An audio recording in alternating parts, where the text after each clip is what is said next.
রাধে রাধে বন্ধুরা, কেমন আছো সবাই? তোমরা আশা করছি সবাই সুস্থ আছো, ভালো আছো। তো আমিও ভালো আছি। তো আজকের ভিডিওটা আমি এখানেই থেকেই শুরু করলাম। সকালবেলা পুজো দিতে দিতে সকালের সমস্ত বাসি কাজকর্ম ছেড়ে তারপর স্নান করে পুজো দিতে আসলাম। তো এখানে আমি পুজো দিচ্ছি। আজকে ছিল ষষ্ঠী, জামাই ষষ্ঠী। তো এবার তো আষাঢ়ের ষষ্ঠী ভালো না বলে তার জন্য আর ষষ্ঠী আর দেয়নি, শাশুড়ি মার থেকেই ষষ্ঠী নিই আমরা। তো মা দেয়নি, বিকালে এসেছিল, ধান দুপা দিয়ে আশীর্বাদ করে গেছে, আর জলটা দেয়নি, আষাঢ়ের জল বলে নিতে নেই। তো আজকের দিনে খুবই মনটা খারাপ লাগছিল। প্রত্যেকের বাড়িতে বাড়িতে মেয়ে মেয়ে জামাইরা এসেছে, আনন্দ ফুর্তি হচ্ছে। তো আমাদের ভাগ্যে আর এগুলো নেই। তো খারাপ লাগছিল। খাওয়া দাওয়া তো সবের ঘরে ভালো মন্দ খায়, কিন্তু আনন্দ ফুর্তিটা সেটাই সবার জীবনে থেকে যায়, সারা জীবন স্মরণীয় হয়ে থেকে যায়। তো এখানে কথা বলতে বলতে আমি পুজোও দিয়ে দিচ্ছি। তো আজকে একটু আম চিরা ঠাকুরকে দেব।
আমার ঠাকুর পুজো দেওয়া হয়ে গেছে। আজকে একটু আম চিরা দিলাম ঠাকুরকে। এবার আমার আম দেওয়া হয়েছিল না, আজকে প্রথমেই দিলাম।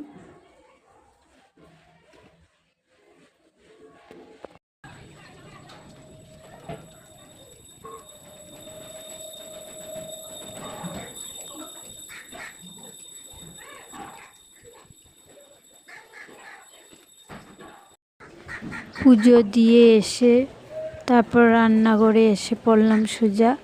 এখানে রুটি বানাচ্ছি। রুটি বানিয়ে সবাইকে দিয়ে আমি খেয়ে নেব। তো আমি খাবো আম দিয়ে রুটি, আর বড়মশাই আর ছেলেকে টিফিনে দিয়েছি স্কোয়াশ আলু ভাজা দিয়ে। ওরা আবার আম দিয়ে খাইতে চায় না। তো আমার আম দিয়ে, মুড়ি দিয়ে, চিড়া দিয়ে, রুটি দিয়ে, সব কিছু দিয়েই আমার ভালো লাগে আমটা। তো আমার তো ষষ্ঠীর দিন যেভাবে কেটেছে সেভাবেই আমি আপনাদের সঙ্গে শেয়ার করেছি।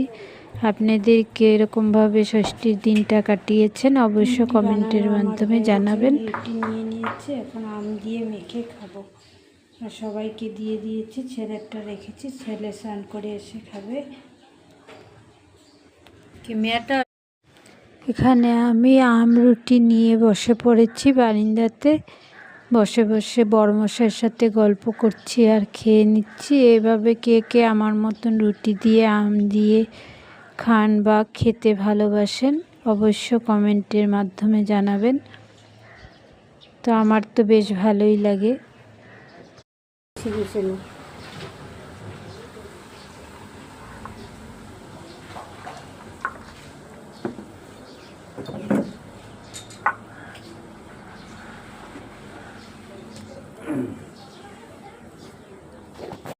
এখানে বড়মশাই আবারও 2.5 কেজি আম একসাথে নিয়ে আসলো। তো আমি এটাই বলছিলাম নষ্ট হবে না তো, এতগুলো একসাথে এনেছে। বলছে না, একটু শক্ত শক্ত দেখে এনেছে, নরম নরম আনলে নষ্ট হয়ে যেত। কাপড় মেলে ধুয়ে দিয়েছিলাম সকালবেলায়, তো আবার বৃষ্টি এসেছে তো উঠিয়েছি। এখন আবার বৃষ্টিটা কমে গেছে, হাওয়া আছে, শুকিয়ে যাবে, তার জন্য আবার এসেছি কাপড়গুলো মেলবার জন্য। এখানে সব মেলে রেখেছিলাম, এখন সব মেলবো। বৃষ্টির দিনে এই কাজ, একবার কাপড় মেলো, একবার বৃষ্টি দিলে উঠাও, আর কিছু করার নেই। আর আজকে একটু ঠান্ডা ঠান্ডা ওয়েদার আছে, আর হচ্ছে শনিবারও, তার জন্য বড়মশাই বলেছে খিচুড়ি রাঁধতে। শনি মঙ্গলবারে খিচুড়ি খাওয়াটা ভালো, তো খিচুড়ি করব। আর দেখি আলু ভাজা নাহলে আলুর দম, দুটার মধ্যে একটা করব। কাপড়গুলো মেলে নিই, মেলে গিয়ে রান্নাটা বসিয়ে দেব। কাপড় আমার মেলা হয়ে গেছে, এখন নিচে গিয়ে রান্নাটা বসিয়ে দেব, অনেক বেলা হয়ে গেছে।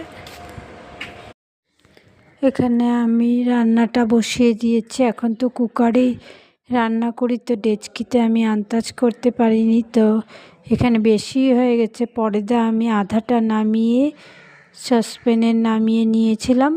2 ভাগে করেছি রান্নাটা, তো 2 জায়গাতে করে তারপর 2 বারে পূরণ দিয়েছি, ডেচকিতে একবার, সসপ্যানে একবার, এরকম করে মানে করেছি। জায়গাটা ছোট হয়ে গেছিলো, হাতাটা নাড়াতে অসুবিধা হচ্ছিলো, তার জন্য 2 জায়গাতে করে নিয়েছি। সেটা আর আপনাদেরকে দেখালাম না।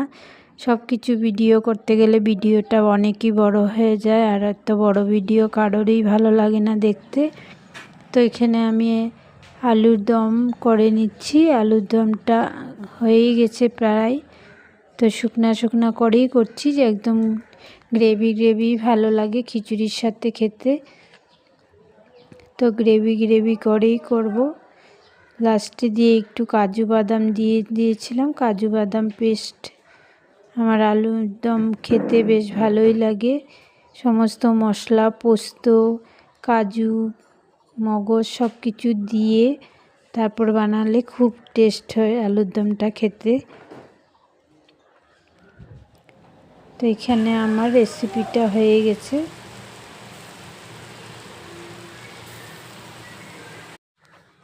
এখন সবাই খাওয়া হয়ে গেছে, লাস্টে আমিও বসে পড়েছি খিচুড়ি আচার নিয়ে। আলুর দমটা আর নিলাম না। আর এখন চলে এসেছি বিকেলবেলা আম, চিড়া, মুড়ি আর অল্প গুড় দিয়ে ছেলেদেরকে মেখে দিচ্ছি বিকালের টিফিন। আর আজকের ভিডিওটা আমি এখানেই শেষ করছি। বাই, রাধে রাধে। আবার একটা নতুন ভিডিওর সঙ্গে আপনাদের সঙ্গে আবারও দেখা হবে। ততক্ষণ সবাই সুস্থ থাকুন, ভালো থাকুন, সাবধানে থাকুন। আর একটা লাইক আর কমেন্ট অবশ্য করবেন বন্ধুরা।